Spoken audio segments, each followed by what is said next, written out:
is a lot going on with the royal family right now. Yep, and we're going to be discussing that. I didn't even know about this. I'm very excited to hear what you say here. I guess you'll all learn something today. Yes. All right, let's get started. Of course, the question on everyone's mind right now is where the actual God Save the Queen is Kate Middleton. It's no secret that the princess has been MIA ever since she went in for a planned abdominal surgery on January 16th of this year. But since then, none of the British public, or global public for that matter, have any idea where she might be, how she might be recovering, or, let's be honest, whether or not she even made it out of the surgery. The palace released a statement saying she's doing well, but beyond that, there really hasn't been much news. I think it's also quite strange that it was the palace who made the announcement of the planned surgery, not Kate herself.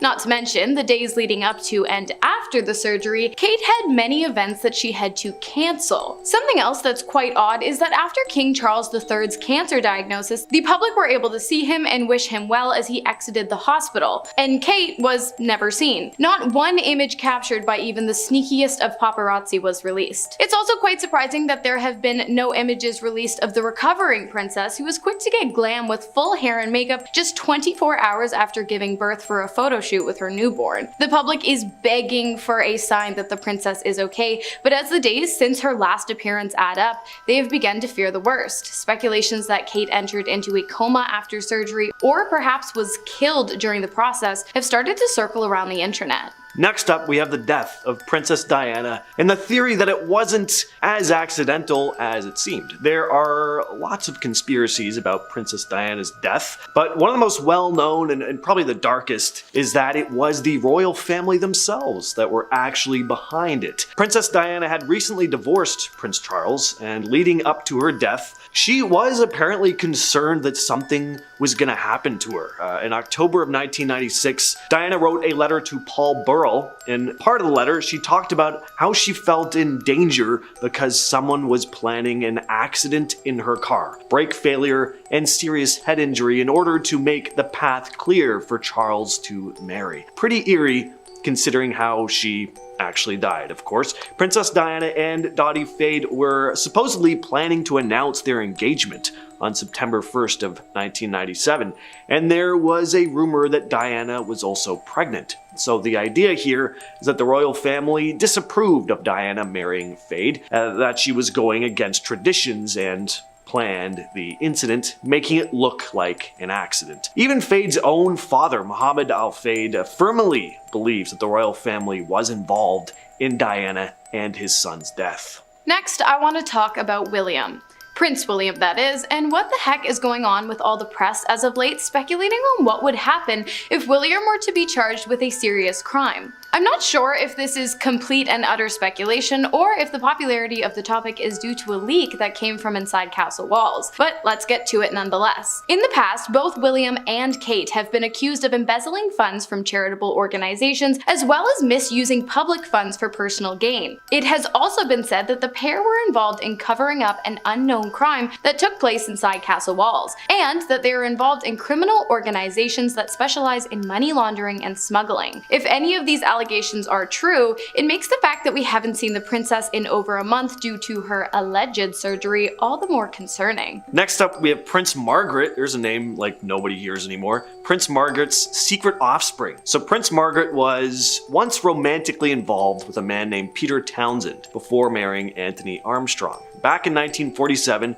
during a royal tour of South Africa, Princess Margaret and Peter Townsend started their relationship. Townsend had become close to the royal family by taking on a role with the Queen Mother, having become the comptroller of the household for the Queen Mother. Now, supposedly, it wasn't just a relationship that blossomed during this short period of time.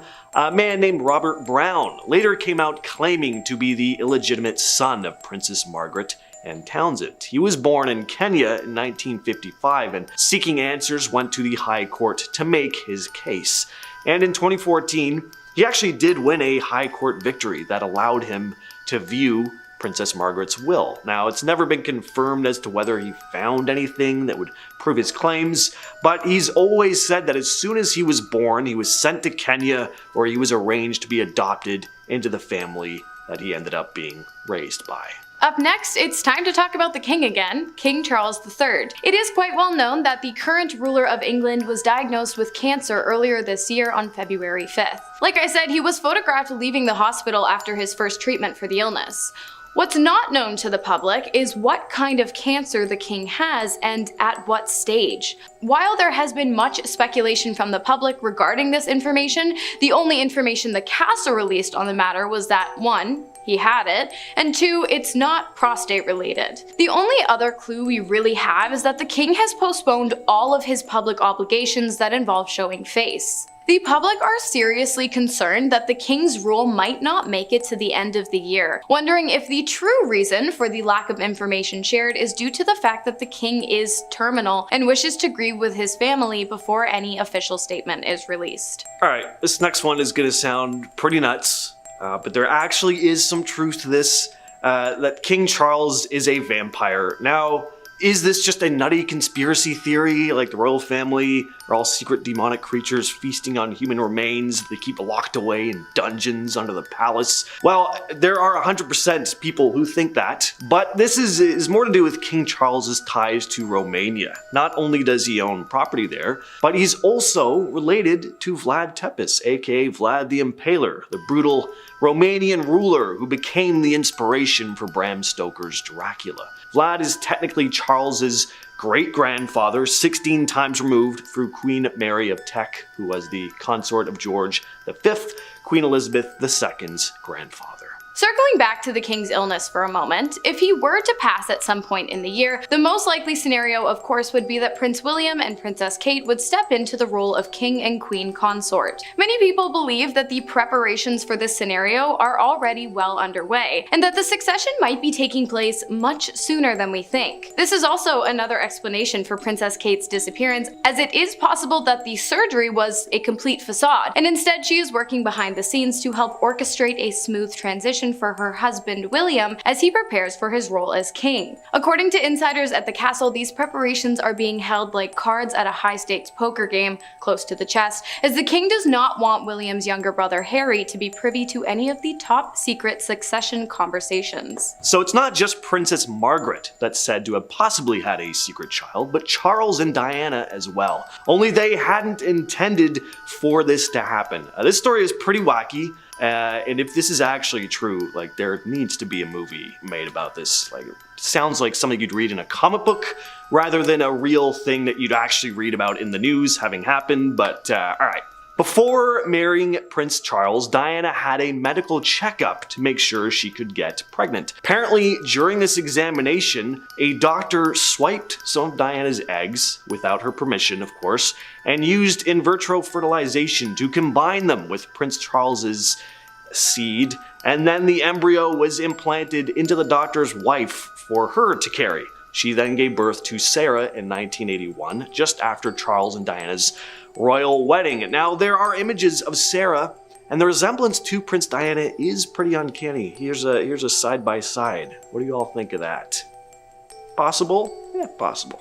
Now, we've all heard the rumors that King Charles cheated on Diana back in the day with Queen Consort Camilla, which he probably did, but that's besides the point. It seems the apple doesn't fall too far from the tree, as there have been numerous allegations claiming that Prince William has been following in his father's alleged footsteps, and that he and Kate might be headed for divorce because of it. Another possible reason for the princess's disappearance. Maybe she decided to run off with Pete Davidson as revenge. Anyways, the cheating allegations first began to circulate after William had been accused of stepping outside of his marriage with Kate in 2018 while she was pregnant with the pair's third child with a woman named Rose Hanbury. In another instance, a year prior, William had been seen placing his arms seductively around the waist of a mystery woman after ditching a Commonwealth Day service in favor of partying at a nightclub. Kate stated that she was less than pleased with the behavior he displayed while she was at home taking care of their kids. Alright, and finally, we have the Illuminati connection. If your life was on the line and you were tasked with pointing to one family who is definitely part of the Illuminati, I mean, the royal family would be a pretty safe guess to make. There are kinds of out there conspiracy theories about the royals, but they all kind of center around the idea that they're part of some dark cabal pulling the strings behind the scenes of some of the biggest world events. And kind of in line with the whole vampire thing, there's of course the very real possibility that the royals aren't even human at all, but a bunch of lizard creatures, either from space or deep beneath the earth wearing human disguises. Just ask David Icke, the renowned author who's penned some of the greatest books in literature, with titles like Children of the Matrix, How an Interdimensional Race Has Controlled the World for Thousands of Years, and still does, I Am Me, I Am Free, The Robot's Guide to Freedom, Tales from the Time Loop, the most comprehensive expose of the global conspiracy ever written, and all you need to know to be truly free. And many, many more. Yep, this guy's got all the answers. Coming into number 8, we have The Queen is Above the Law. Luckily, our Queen is a sweet 93-year-old lady who seems to be pretty concerned with upholding the law rather than breaking it. But she could. Like most countries, the United Kingdom has a freedom of information system that basically allows the press and public to reasonably ask questions about various situations. Many say that this is vital in a democratic society, but the royal family have used their powers to block the Freedom of Information Act from applying to them. To put it simply, the Queen's private affairs can stay very, very private. She honestly really doesn't have to answer to anyone. Coming into number 7, we have Meghan's secret Instagram. I get it, if I suddenly married into royalty, I may also struggle to give up social media. I love Instagram, I love taking pictures and sharing them with the world, but when you're a member of the royal family, you're expected to be prim and proper, you're expected to be an ideal public figure. It seems that the former actress Meghan wanted to hold on to her more informal life and had a secret Instagram account for sharing snaps with family and friends. The Duchess of Sussex was forced to shut down her public profile when she married Harry, but she had a secret Instagram to follow her family and friends. However, the account led her to discover unwanted information about the way the public perceived her. Reading rumours that she'd been dubbed Duchess Difficult and had made sister-in-law Kate Middleton cry was hard for her to read, and especially hard on her mental health, so she gave up Instagram. Honestly, I get it, Instagram can be a bit of a mind melt, but I still love it. Does that make me wrong? Maybe. Coming into number 6, we have Diana's ghost. Honestly, I really don't know about this one. Of course, claiming that Princess Diana's ghost is out and about will garner headlines. I will say take this one with a pinch of salt though, like a very big pinch of salt. In August 2018, a man claiming to be a psychic contacted the so-called lonely ghost of Princess Diana and published a book of their alleged interview. There's that salt, I am pinching it. Ruho Akawa is a self-confessed religious leader from Japan. In the book, titled Spiritual Interview with the Princess, he claimed that Diana called Prince Charles, first in line to the throne, the devil. She also is said to have called the Queen the last light of England and said that the country will undergo a revolution. Get this, she also allegedly proclaimed a love of Islam. Sure, honestly, I think that we all know what to do with that salt we're pinching, just take it elsewhere, because there is legitimately no truth to this. Although I will say that this isn't the first time that Diana's ghost has been discussed. Weirdly, pop artist and X Factor finalist Chico claims that she visited and gave him lip implants one day, which, I'm sorry, what is everyone smoking? And like, can I maybe have some? Okay, so speaking of ghosts, let's go with some more credible sources for this one. Coming into number 5, we have King Henry VIII. Windsor Castle is one of the oldest of the Queen's homes and has been in the British royal family for generations.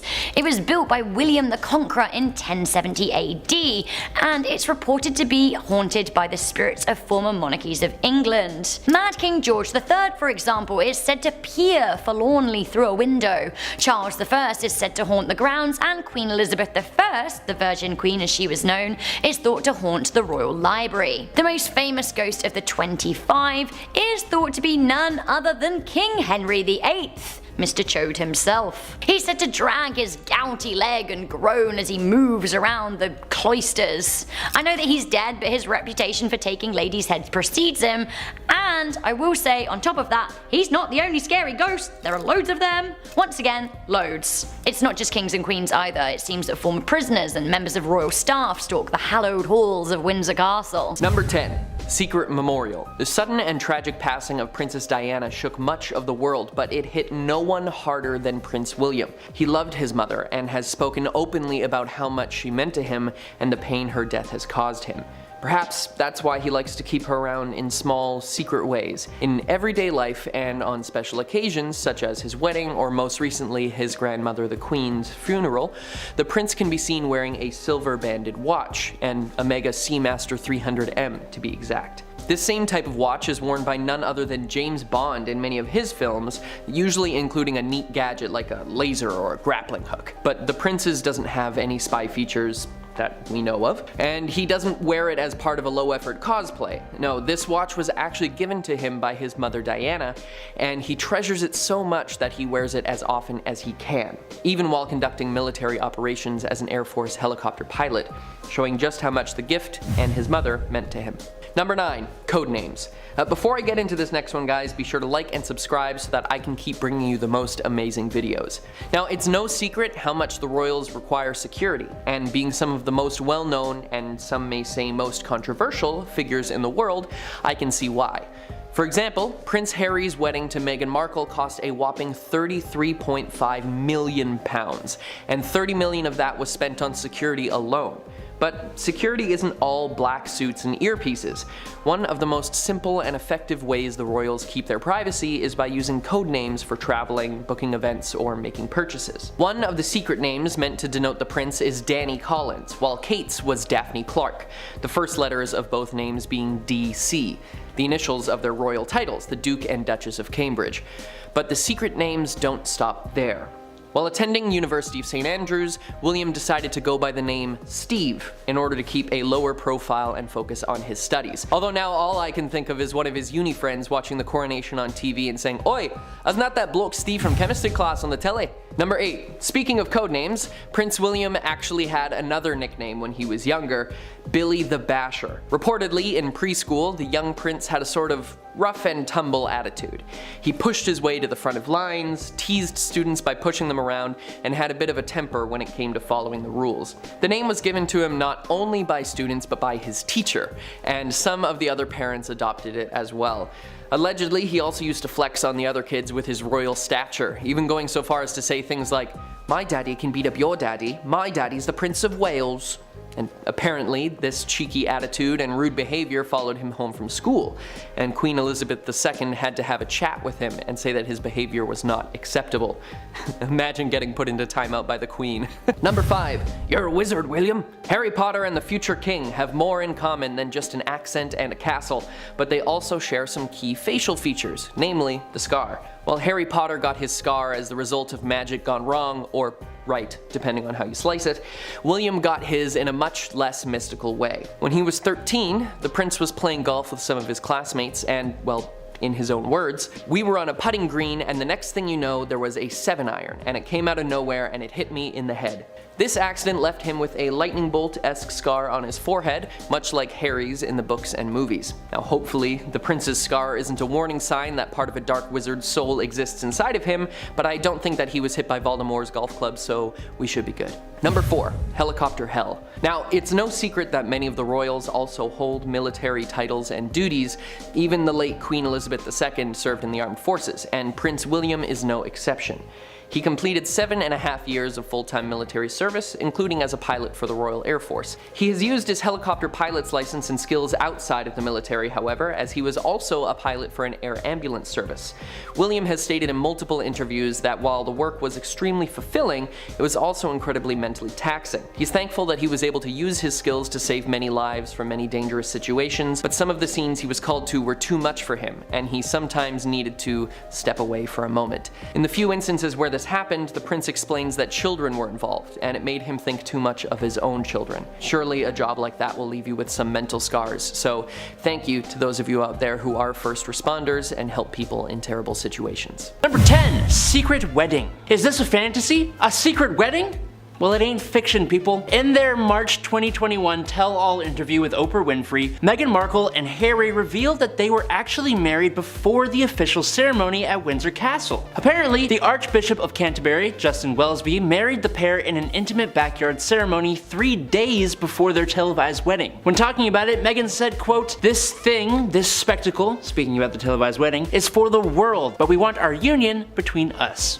That's actually kinda nice. I support it. Kinda proves that some of these royal affairs are just for show though. But a lot of us already knew that, didn't we? Number 9. Royal trap. Sticking with that Oprah Winfrey tell-all, Harry also revealed that he felt and/or feels trapped by the royal system, which is extremely understandable. Most royals have seemed slightly removed from real life. He revealed his compassion for his father and brother being trapped in the life of royals, especially now with Charles being king and William being first in line for the throne. They can't really leave their duties. Harry has made it clear that he really wouldn't want to be king anyways, and with Harry now being 5th in line, and especially after his marriage to Meghan and their split from the royals, he is a bit more free to live his life now how he chooses, which must be nice, especially because he isn't exactly poor. Number 8.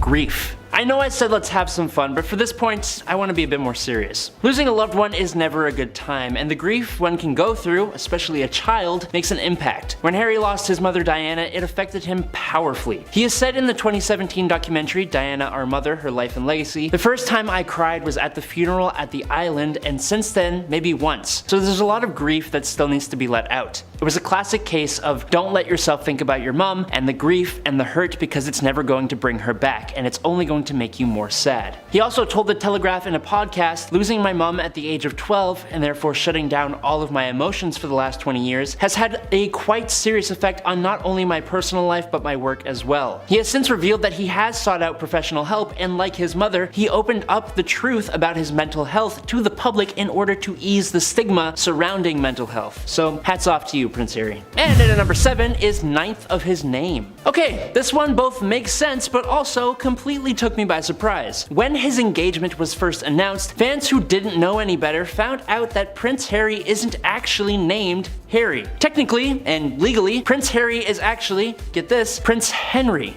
Ooh, shocking. His actual full name is Prince Henry Charles Albert David. Harry is actually a British nickname for Henry, and that's how the public got to know him. So interestingly, that means if Harry ever did take the throne, which is highly unlikely, he would be King Henry IX. Yes, that's 9th, since the last king of that name would be the incredibly famous wife-beheading King Henry VIII. Number 6.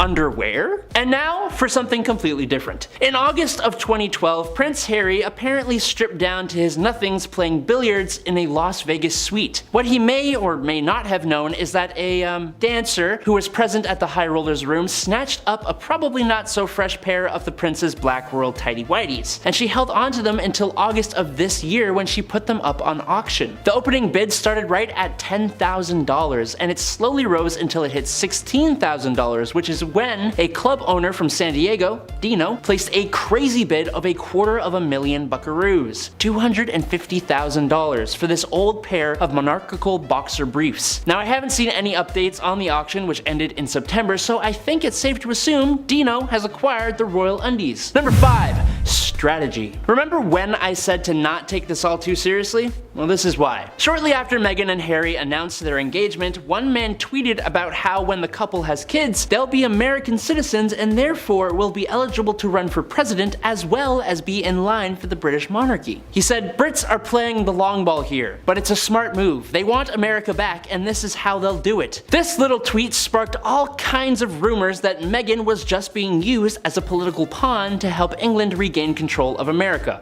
Honestly, kind of hilarious. I hope it's true. Then we can just bring back the whole "the British are coming" thing. Number 4. Costume party. I don't get why famous people, particularly politically famous people, have this weird thing for dressing up in incredibly insensitive costumes for Halloween. I don't even know how to say this without getting the video flagged. Basically, in 2005, a 20-year-old Prince Harry thought it would be a good idea to wear a red armband with a certain symbol and a uniform resembling that of the German World War II Afrika Korps Army to a Halloween party, and surprise, the photos of him in costume leaked online. Once the images were published, it definitely blew up and the palace was forced to do some damage control. The prince issued an apology saying, "I am very sorry if I have caused any offense or embarrassment to anyone. It was a poor choice of costume and I apologize." Now look, 20 is young, but it's old enough to know that this was a bad idea. Number 3.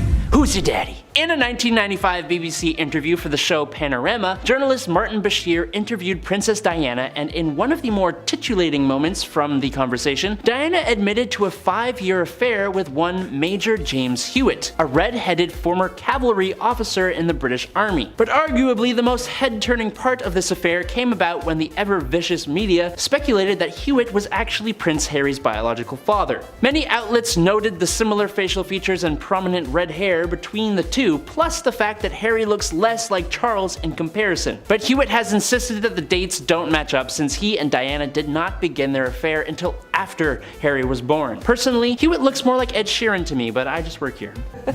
Number 7. Childhood crush. Although they seem otherworldly at times, at the end of the day, the royals are all people just like us, and even being in line for the throne doesn't save you from teenage embarrassment.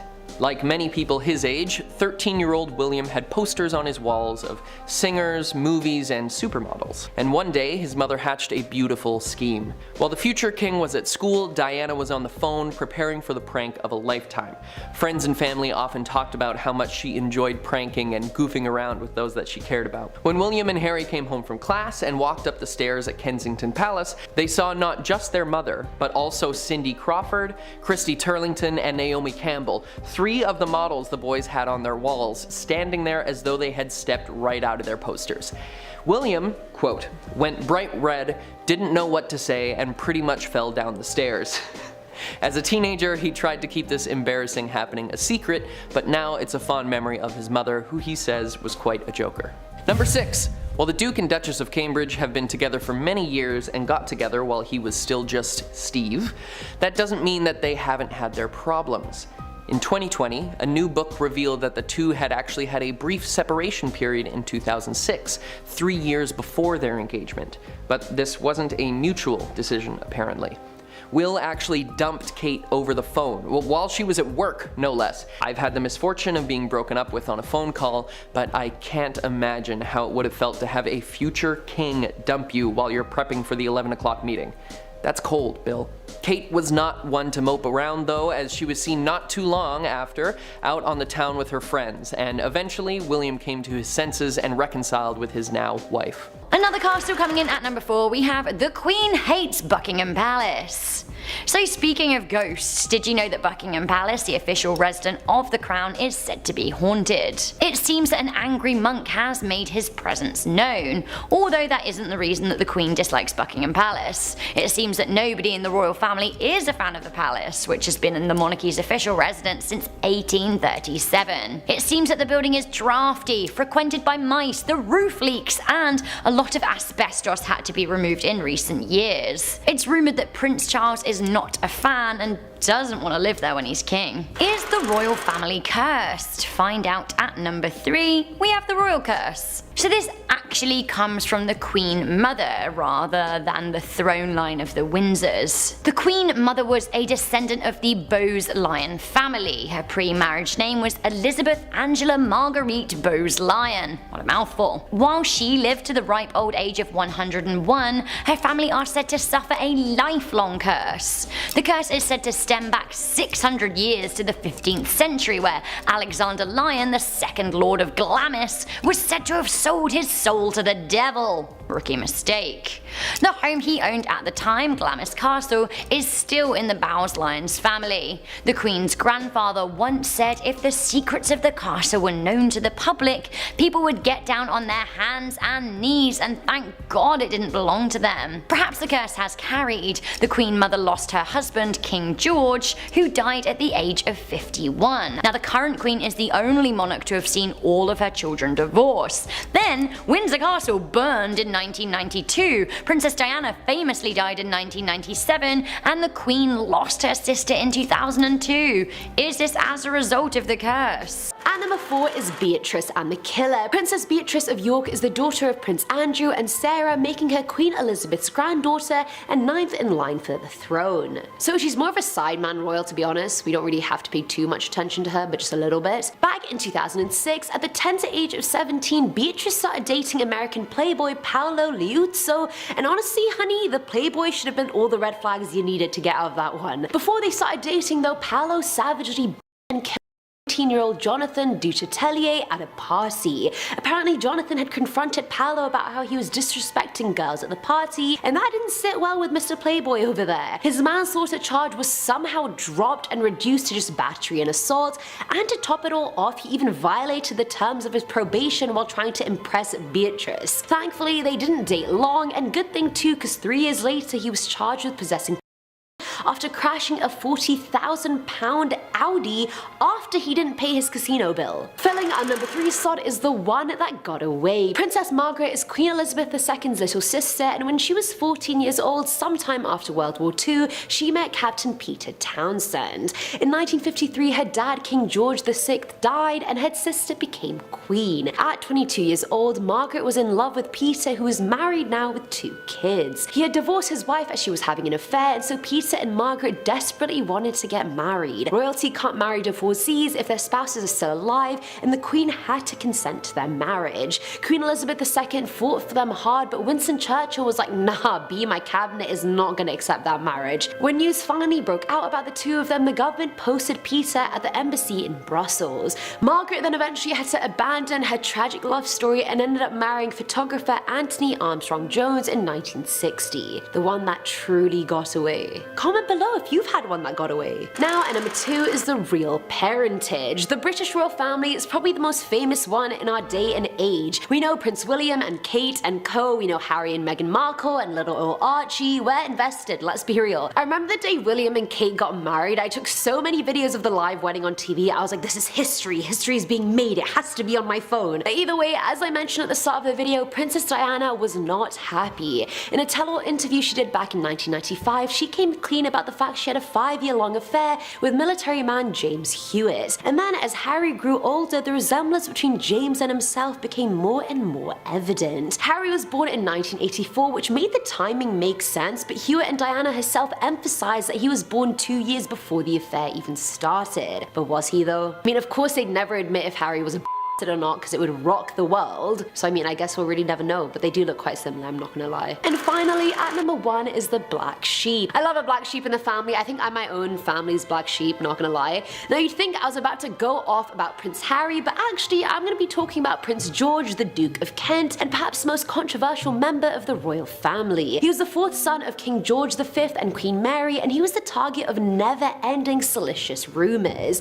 Even after marrying Princess Marina of Greece and Denmark, he had a string of affairs with celebs, socialites, you name it. And he was supposedly bisexual too, having a string of male and female lovers, which obviously did not sit well with the time or his title. He partied a lot and was regularly accused of like he was the proper party boy. Step aside, Paolo, whatever your last name was. For those originated from him knowing Kiki Preston, who he then went on to share many menage-a-trois with. In August of 1942, he and 14 others took off in an RAF flying boat, which later crashed near Scotland, killing everyone but one. All his personal life issues were kept under wraps, but many believe his lifestyle got way too much for the royal family to control, so they commissioned someone to take down the aircraft. There also was an additional person on board the flight that no one could identify. Starting us off at number 10 is the other woman. Now I actually knew knew this one beforehand because I used to be obsessed with the CW show Reign, which is primarily about Mary, Queen of Scots, and Elizabeth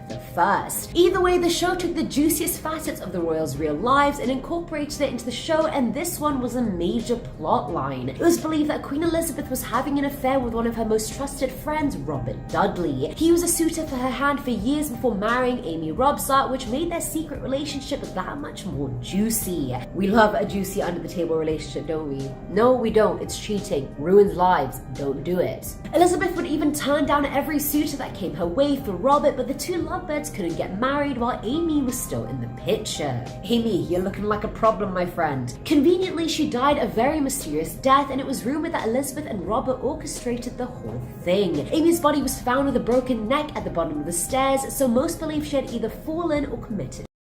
But the coroner's report concluded she had deep puncture wounds on her head, meaning someone had hit her either before she fell down the stairs or purposely threw herself down the stairs or was pushed down the stairs by whoever hit her in the head.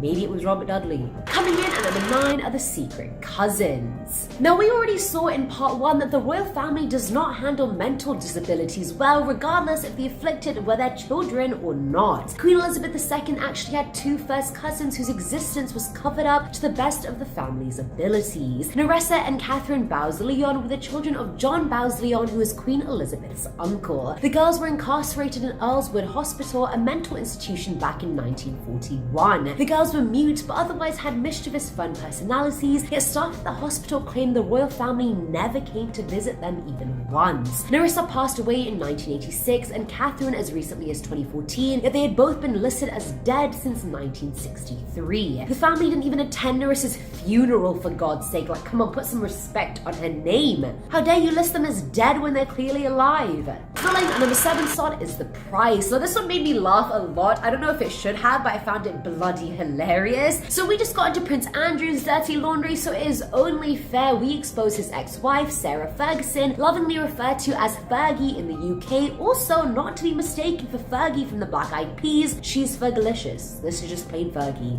Now, back in 2010, a recording was made and released by an undercover reporter who'd captured Fergie selling access to Prince Andrew in exchange for money. The reporter offered her a whopping $700,000 for the information, and she can be heard saying, "Do you understand that I absolutely have not a pot to piss in? I left the royal family with friendship, no money. Diana left with £20 million, and that's why the Queen is my friend, because I never took a bean from them. I have the biggest heart and the biggest of everything, but I have zero money, I have nothing." I mean, I don't think the Queen's gonna be your friend after that, Fergie babes. I think you kind of nipped that in the bud, didn't you? Now, at number 6 is the criminal offense. Now, as a normal person in society, you really don't want to have any criminal offenses on your record, and for a royal, the pressure is 100-fold to make sure you don't. But thanks to me, your host for keeping up with the royals, we found a pair of royals that have been charged with a criminal offense, exposing you left, right, and center. Ha ha ha. Coming to you straight from quarantine. Now, Princess Anne, the only daughter of the Queen, was known for her charity work more than anything else. However, in 2002, she and her husband went to Windsor Great Park to walk their dogs. All of a sudden, one of their dogs got free and aggressively attacked 2 kids riding their bikes. The couple were then obviously taken to court, they had to pay a fine, and they were charged with the offense. The dog wasn't put down, to the dismay of the kids' families, but then a year later, that same dog killed one of the Queen's corgis. So I mean, this really boils down to the age-old question of who did let the dogs out. Coming in at number 5 is the love child. While we're on the topic of Princess Anne, the secret involves her too, so I guess she's no stranger to controversy either. In 1973, Anne married Lieutenant Mark Phillips at Westminster Abbey, and it was a huge deal. The whole thing was televised. You know how royal ceremonies are. They're big. Now, while the couple had a rocky marriage from beginning till the end, it was complete shit. And despite being married for 20 years, it was dubbed a joyless sham. 12 years into their marriage, Mark ended up having an affair with an art teacher from New Zealand called Heather Tonkin, and from that affair came a baby girl. And even with a child from another woman, the marriage continued for another few years before finally coming to an end. That same year, Anne then married one of the royal staff members, so I mean, there's that. There's a lot of just tea going around, isn't there? At number 4 is Lady Sarah. Princess Diana has been a household name ever since I can remember, but this one's actually about her older sister, Lady Sarah McCorquodale, who I had no idea even existed. McCorkadale, where have you been? Well, apparently Sarah was the one that introduced Prince Charles to Diana, starting the strained love affair. However, Sarah actually dated Charles herself before Diana did. The two dated in the 70s, but then broke up, and clearly whatever happened left a bad taste in her mouth, because she went on to say she would never marry Charles, whether he were the dustman or the King of England. I don't think I could ever date one of my sister's exes. I feel like that's just so bloody weird. That's just too weird for me. I couldn't do it.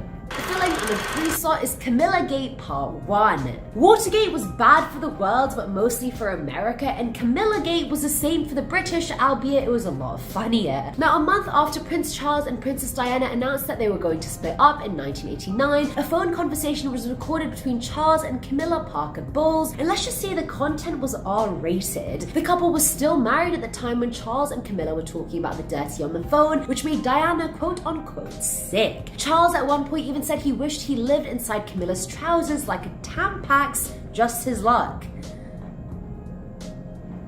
I'm not gonna say anything on this. I'm not gonna comment. Now, at number 2 is Camilla Gate Part 2. Now, if a leaked bedtime conversation of the two wasn't bad enough, I think this is the biggest plot twist of all. In a 1995 interview with Martin Bashir, Princess Diana admitted she had known about Charles and Camilla's affair all along, and had actually spoken to Charles about her own love affair with James Hewitt, her riding instructor. I feel like Diana was so past the point of even giving a single shit. She was like, oh, you're cheating? That's cool, dude, so am I. How's she doing? This is how James is doing. And finally, at number 1 is Coup. I feel like for the most part, Prince Andrew has been on this list far more times than I'd like. Like, poor Prince Harry got a bad name as the black sheep of the family. Was not a single person paying attention to Prince Andrew and the show that he was creating. Like, what happened to that? Back in 1982, Andrew started dating an American girl called Kathleen Stark, also referred to as Coup. Now, things were going pretty well with her, and so he introduced her to his mum, Queen Elizabeth II, and she quite liked her. What the Queen didn't know, however, was the fact that Coup was a softcore adult actress, and a lot of naked pictures of her had appeared in British tabloids and newspapers. So when she found that out, you can imagine what kind of conversation ensued thereafter. Andrew.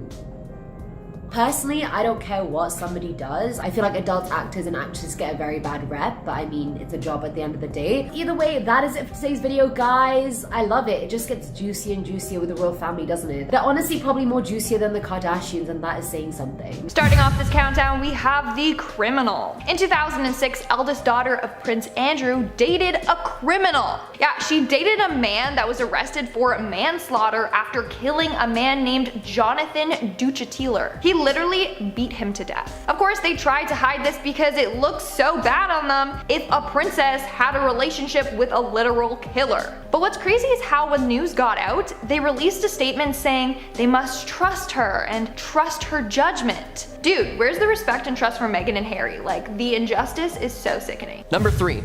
Saucy Ski Trip. In 2017, on a boys' trip to Switzerland, William had many embarrassing videos surface involving him dancing. The first of which was relatively harmless, and it shows the Duke of Cambridge dad dancing in a club. Kinda like this.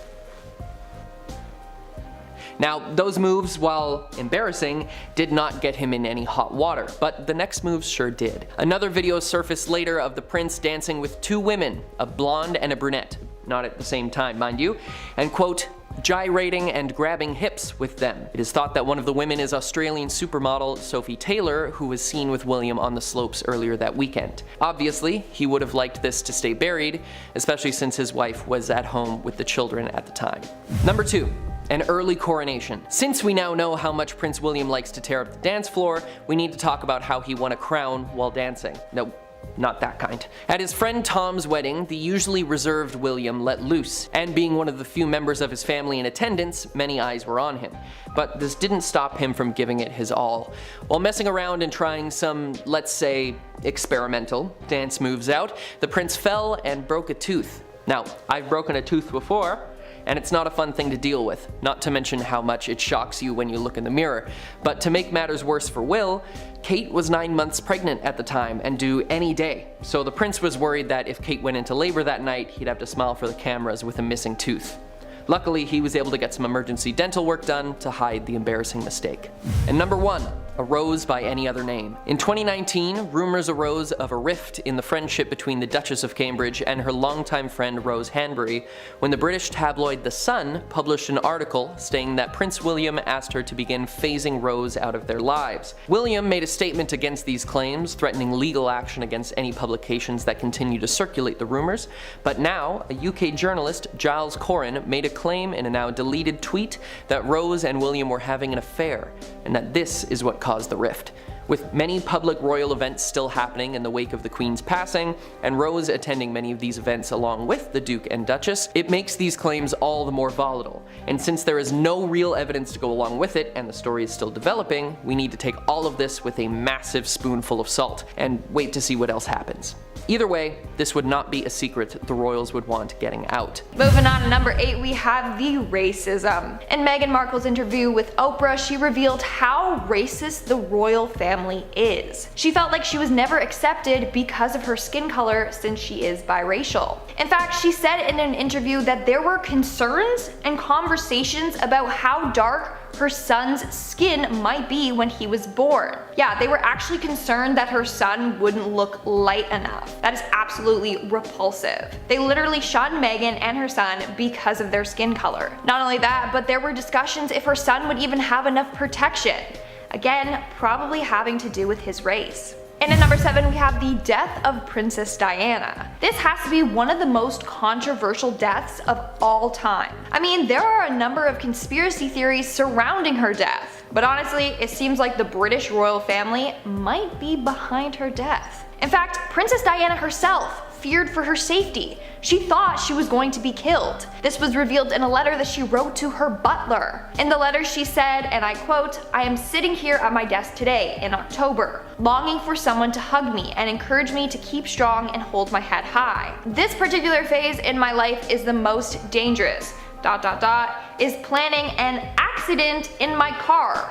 Brake failure and serious head injury in order to make the path clear for Charles to marry." Yeah, Diana literally thought she was going to die in a car accident, and would you look at that. In fact, she expressed concerns to her bodyguards about troubles that she was having with her car. Her bodyguard later died in an accident, which the royals might be behind too. Basically, a conspiracy theory goes that the royals didn't approve of her new lover. In fact, she might have been pregnant with his child. And that's another reason why the royals wanted her dead. So theory goes that the royals either sabotaged the seatbelts in her car, or orchestrated the car crash, or both. In our 6th spot, we have the relation to the German soldiers. You know, that particular group of really bad soldiers in around 1933, run by a certain dictator. I gotta tiptoe around this because of YouTube. But turns out that a British royal family member had a close friendship with...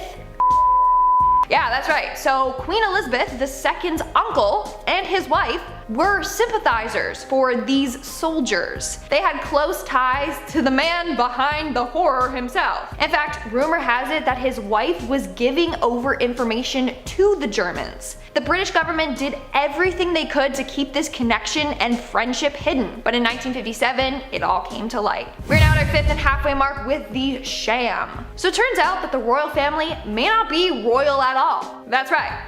Let me explain. So King Richard III was King of England until 1485. He died during battle. Well anyways, for the longest time, Richard III's remains were thought to be lost. That was until 2012 when his remains were discovered. Scientists tested the DNA and concluded that it did belong to him, but the tests didn't link him to any paternal relatives. Meaning, he didn't really come from a chain of royals. So somewhere along the line, infidelity occurred. Now people are rethinking and reanalyzing the royal family tree, and in the end, they may not actually be royal. Somebody come after Queen Elizabeth. Someone do it. Or whatever, Queen Elizabeth II.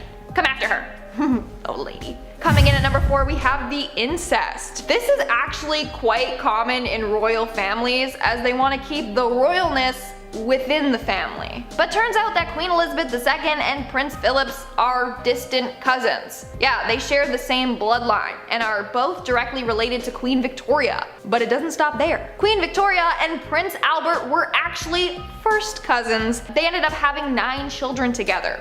Yikes. There's even some people that believe that Queen Elizabeth's parents were brother and sister, yet that hasn't been proven. But there's just There's just too much inbreeding going on. In our third spot, we have the hidden son. Guess what? George V and Queen Mary had a sixth son, Prince John. Prince John would have been Queen Elizabeth's second uncle, but John suffered from epileptic seizures. Because of this, they thought it showed signs of weakness, so they hid him from the public. Imagine that, being shunned by your family just because you had something you couldn't control. He then was forced to live the last 4 years of his life away in hiding. Like, that's no way to live a life at all. Later, he passed away at his secret cottage after a tragic seizure. In our second spot, we have sexuality and drug use. Prince George, the Duke of Kent, had a lot of things going on, and the royal family was ashamed of him. Apparently, he had a long list of lovers, both men and women. And you can only imagine what his family thought about that. Not only that, but he also would abuse a number of substances. There was a lot of gossip going on about him. But in 1942, George tragically passed in a plane crash. Theory goes that the royals were behind this. They planned his death because of his bisexuality and drug use. Crazy. And in our number one spot, we have the hidden cousins. If you have watched The Crown, then you probably have already heard this shocker of a story. But two of the Queen's first cousins were actually abandoned because they both had disabilities. The cousins' names were Catherine and Nerissa Bowes-Lyon. They both were born with severe learning disabilities. As a result, the royals were ashamed of them. They thought that this would taint the family or degrade their royal status. So they sent them to a mental health institution, which wasn't even the best. They were very mistreated there. They then went on to declare them legally dead, even though they were still alive. They kept them a huge secret. Now, when Nerissa passed away, she was buried in a grave marked only with a name tag and a serial number. That is extremely sad. They didn't even give her a proper burial. Starting off in our number 10 spot, we have King Charles I.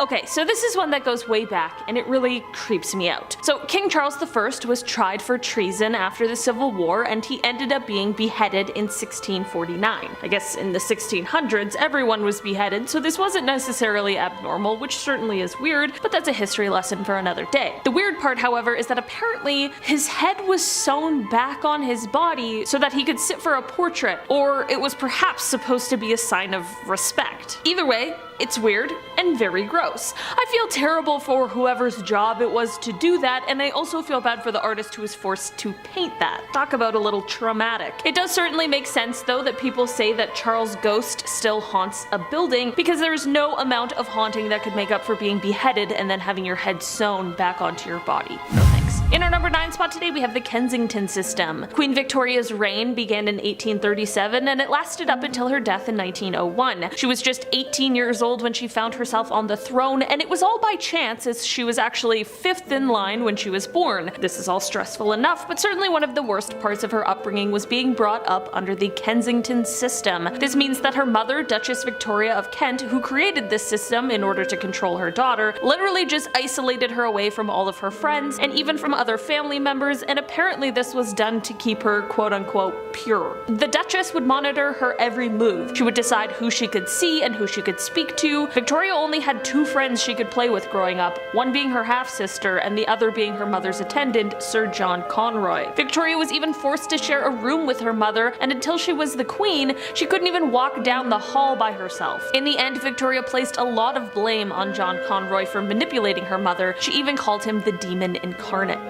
In our number 8 spot today, we have Moneymaking. We obviously know that the British royal family is rich. It certainly isn't a surprise to any of us to hear that. I mean, they made a tax-free $97 million in 2017, so it's not like they're struggling by any stretch of the imagination. And while there are claims that most of their income comes from their private estates and tourism, not everyone believes that this is the case. There are actually quite a few people who believe that the royal family costs British taxpayers a whopping $450 million a year. That's a ton of money. I truly do not know enough about anything to really choose a side, but it certainly is something to think about. I know with taxpayer money we pay a lot of salaries, and it's usually for a good reason, but $450 million is definitely next level. In our number 7 spot today, we have the change of name. So for us here in Canada, later in May, we have a day called Victoria Day. We set off fireworks, people have barbecues, it's like one of those types of holidays. Back in 1819, Queen Victoria, of course, before before she was queen, was christened in a mostly private ceremony. It was quite small, her uncle only let a few people come, and at the time of this christening her name was Alexandrina Victoria. Apparently during this time period the name Victoria wasn't looked at as a regal name. It had French origin and was almost unique at the time. So flash forward to when Queen Victoria is first taking the throne, she begins getting advised to change her name. They thought that it would give her a better public image if she had a more traditional name. Clearly, as the history books and our Canadian calendars show us, Queen Victoria said, yeah,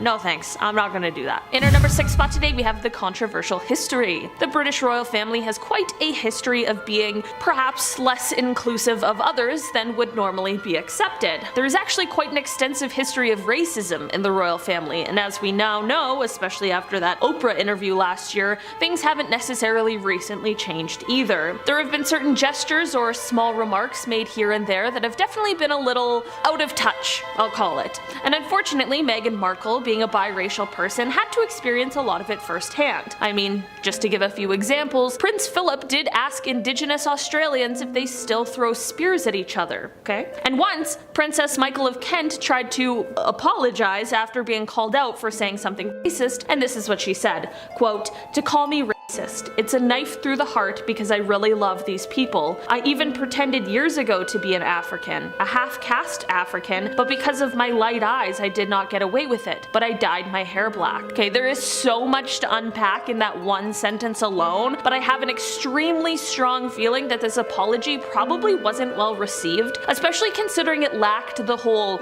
apology part of an apology. In our number 5 spot today we have Boy Jones. Okay, I've heard of people being called Boy Jones before, but little did I know Boy Jones was a very real and very creepy person. His full name was Edward Jones, and this little rascal basically stalked the Queen from 1838 to 1841. He managed to break into Buckingham Palace, and we aren't just talking about once. No, we are talking about many, many times. He knew exactly where to go and what to do, and once in the castle, he would hide under the Queen's sofa, he would sit on her throne, and worst of all, he would go through her clothing. Like, what a little creep. He even went as far as to steal her clothes, which is just stupid. Of course, taking evidence of your crimes is just bad practice. Thankfully, he did finally get caught, but man, a few years of sneaking in and sitting on the throne, that's crazy. In our number 4 spot today we have messy relationships. Joan of Kent lived during the 14th century in England, and she was known as being one of the most beautiful women in all of England. She was said to be quite loving, but it is also said that she had quite a whirlwind and controversial love life. So basically, Joan was only 12 when she had her first marriage. I know,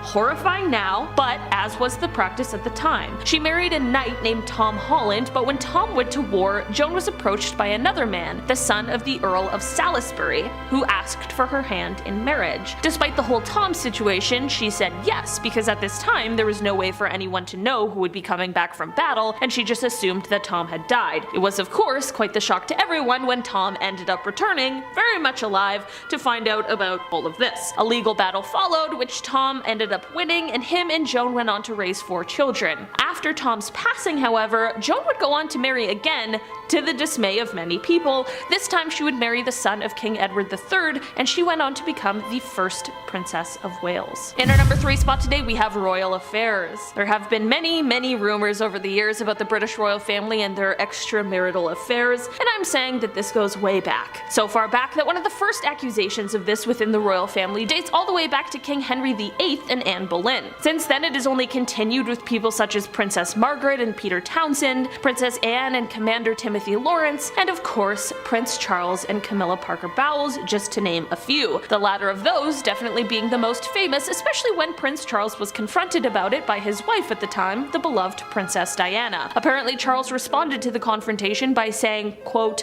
"Well, I refuse to be the only Prince of Wales who never had a mistress." Maybe not the attitude to keep when speaking to your wife who you're cheating on. I don't know, just a thought. In our number 2 spot today we have Prince John. This one is said to possibly be one of the darkest secrets of the British royal family. Prince John would have been the uncle of Queen Elizabeth II, but he passed before she was born. Prince John was the 6th child of King George V and Queen Mary, and it is said that he suffered from seizures, likely as a result of epilepsy, although it's hard to diagnose for certain because of all of the secrecy surrounding him and his illness. From the age of 4, when he had his first seizure, until his untimely and early death, Prince John John lived in a separate estate where he was cared for by a governess. Many people have since criticized the royal family, calling their treatment of Prince John as callous or inhumane, like they were hiding him away for being ill. Of course, the palace was concerned with the monarchy's public image, and there was a belief at the time that royals shouldn't have any physical or mental ailments, although that of course is impossible. They also didn't include him in public events, which could have been another image thing, and also perhaps because of a worry that he might have a seizure at one of these events. At the end of the day, it was definitely a different time, but the idea of excluding him because he was ill truly is a very sad thought. In our number 1 spot today, we have the flag at half-mast. It is normal for a flag to be flown at half-mast following a great tragedy, so this certainly is not a dark tradition that the royal family has, but it's the time that they did not do this that is dark that I want to talk about today. After Princess Diana's death, people everywhere began mourning the loss, especially considering how young she was and how it all happened so quickly and unexpectedly. But the crazy thing, or I guess when you really think about it, the potentially sinister thing about it, is that the royal family just continued on as if nothing happened. Of course, business still needs to be conducted at times despite grief, but for many of them, there simply was no grief. The flag at Kensington Palace wasn't lowered to half-mast until the people complained about it, because they obviously felt like it was a slight to the princess. There were no public statements made until a day before her funeral, and there were many people who believed that if no one spoke up about this. In our number 10 spot, we have the Queen's last photos. Look, these last photos of the Queen are not dark at all. Yes, I know the title of this video says dark, but I can't do it. I can't say that it is. The Queen literally looks so sweet in this photo, and there's nothing but light surrounding her. She reminds me so much of my granny. I hope they're having tea together in heaven. The Queen almost looks like an angel already here in these photos. In almost every one of these last shots shared, the Queen is smiling so big, as if she's just happy and not suffering or anything. Of course, the public doesn't know the details of her final days and what she might have gone through, but these photos would suggest that she was content in her favorite place, Balmoral, and just living up her final days on the planet.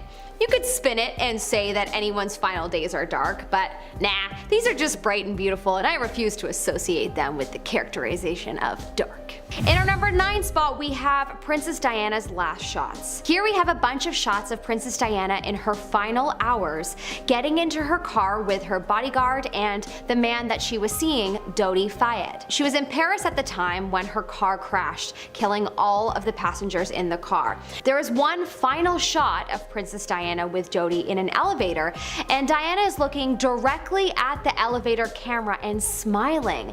The shot is quite eerie as you look at her beautiful smile and spirit having fun until the end. What makes them even more eerie is if there's a slight part of you that buys into the theory that the crash was an insider job. That always makes me so uncomfortable to think about, and it quite possibly makes looking at these images more chilling. In our number 8 spot, we have the Queen and Prince Philip. This is one of the last photos taken of Prince Philip at age 99 with Queen Elizabeth II. It's actually so sweet and sad at the same time as they look at a homemade wedding anniversary card from their grandchildren. The picture was taken to mark their 73rd wedding anniversary right before the prince passed away.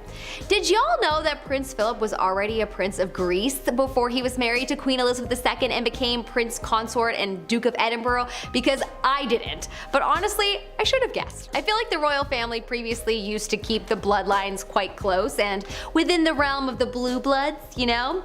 Ever heard of the blue bloods theory, anyone? People believe that you're either programmed in your blood to be wealthy or poor. It's a really interesting thought and rabbit hole to go down, that's for sure. In our number 7 spot, we have the Queen and her grandson. One of the last photos of Queen Elizabeth II with Prince Louis, her grandson, is such a treat to look at. This photo was taken at the Queen's Platinum Jubilee in June 2022, and honestly, earlier that day you do see the Queen looking possibly a little distressed. She's frowning a lot and truly just looking a little uncomfortable, but in this moment captured of the Queen and Prince Louis, she literally looks particularly blissful. funeral. Prince Louis is holding his ears in the most comical way, appearing a little distressed from the noise, I'm sure, of, thousands of Brits below him that had come to honor the Queen in her celebrations. We have seen some other smaller royals do something similar when on the balcony in the past, but no one can deny that Prince Louis certainly is full of life and personality, and so it's really just a funny shot to see. Albeit sad though that perhaps the prince's last photo wasn't a smiling one, but I bet his adult self will appreciate the lightness of it. In our number 6 spot we have the Jubilee family photo. The last photo of the family together on the balcony without Harry and Meghan was during the Queen's Platinum Jubilee celebration on the final day of June the 5th, 2022.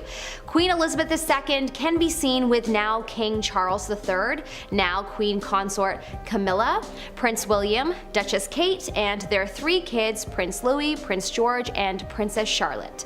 The royal family looks very happy to be celebrating the Queen's long reign. The Queen herself looks amazing in her vibrant green suit. However, in video footage from the time the family was on the balcony, the Queen does seemingly have moments of looking a little sad, and gosh, I wonder what's going through her mind. It's also really sad that this celebratory day is one of their last big celebrations and moments photographed together. In our number 5 spot we have Prince Harry at the Queen's funeral. These are a few of the last photos taken of Prince Harry at the Queen's funeral. Of course these photos are terribly sad to see and dark, as he is not only attending the Queen's funeral but his grandmother's funeral. In some of the photos you see the prince crying and hiding his face, and then you also see him walking during the service holding his wife Meghan Markle's hand.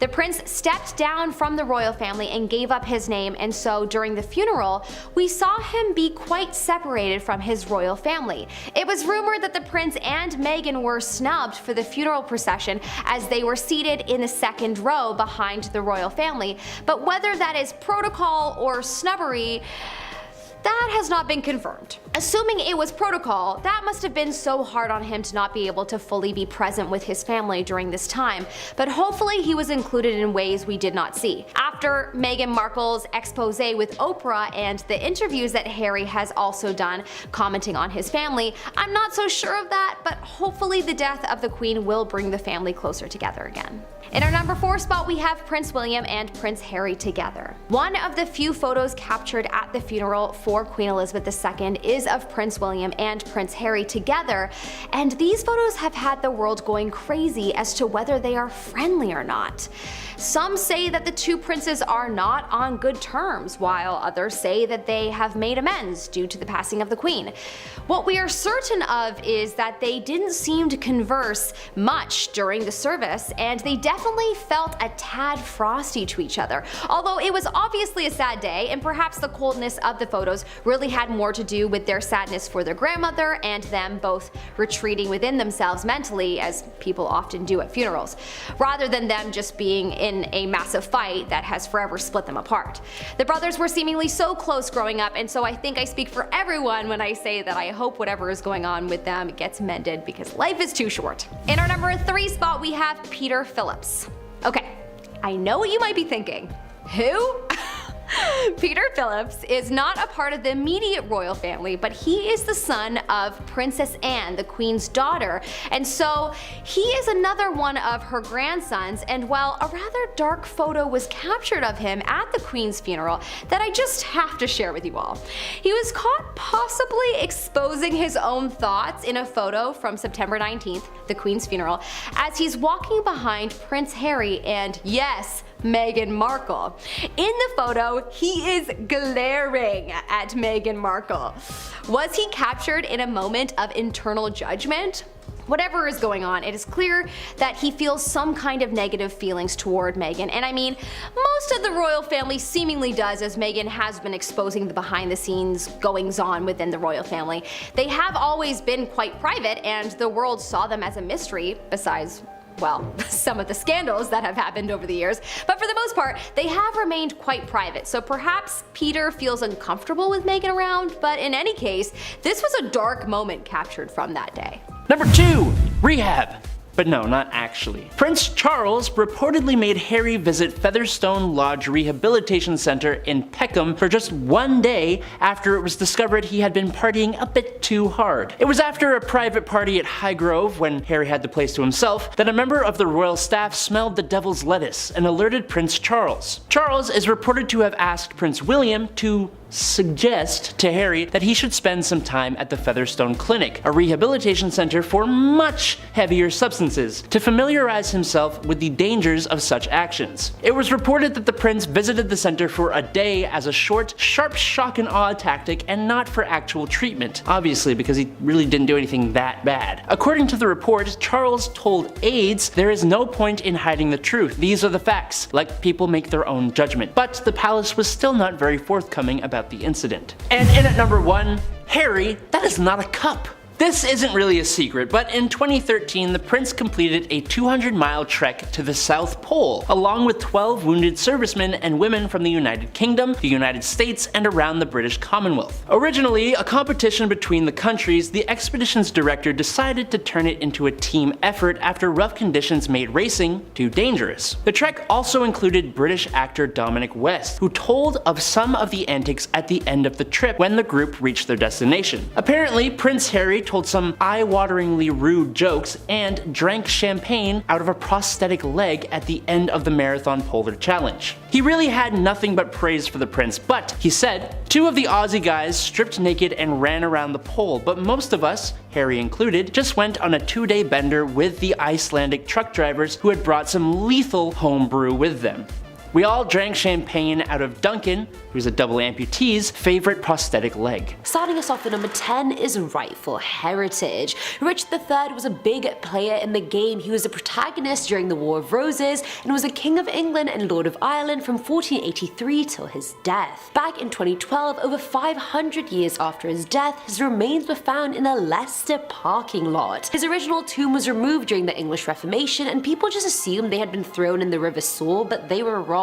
Through radiocarbon dating, the University of Leicester confirmed the corpse was Richard III, but his mitochondrial DNA didn't link him to any maternal relatives, meaning any descendants of his sister Anne of York, and there was no match whatsoever, meaning at some point in the royal bloodline someone had a secret affair with somebody, which means that there were so many kings and queens that came after them that probably did not have the right to rule, including Queen Elizabeth II. And even looks-wise, all his portraits depicted him as brunette with dark eyes, but DNA revealed he was actually blonde with blue eyes. So, I mean, major T there. Which one of y'all's treated? Coming in at number 9 is The Secret Son. King George V was the king of the UK and British dominions, as well as the Emperor of India from 1910 till his death 25 years later. He married Mary of Teck back in 1893, and their youngest son Prince John developed epilepsy at the age of 3. Now the couple thought this diagnosis brought great embarrassment to the royal family, so they hid John at Sandringham House in Norfolk. Anytime he came into town to visit the doctor, the blinds would be fully down so no one knew who he was or where he was. The family excluded him from most of their biographies and photos, so he lived a quite lonely, secluded life. His seizures ended up getting worse as he got older, and he died at the age of 13 to the devastation of his parents. His brother, on the other hand, said he was relieved the animal was dead. His illness was only made public after his death. And I feel like this whole thing was so sad. First of all, your brother's a prick.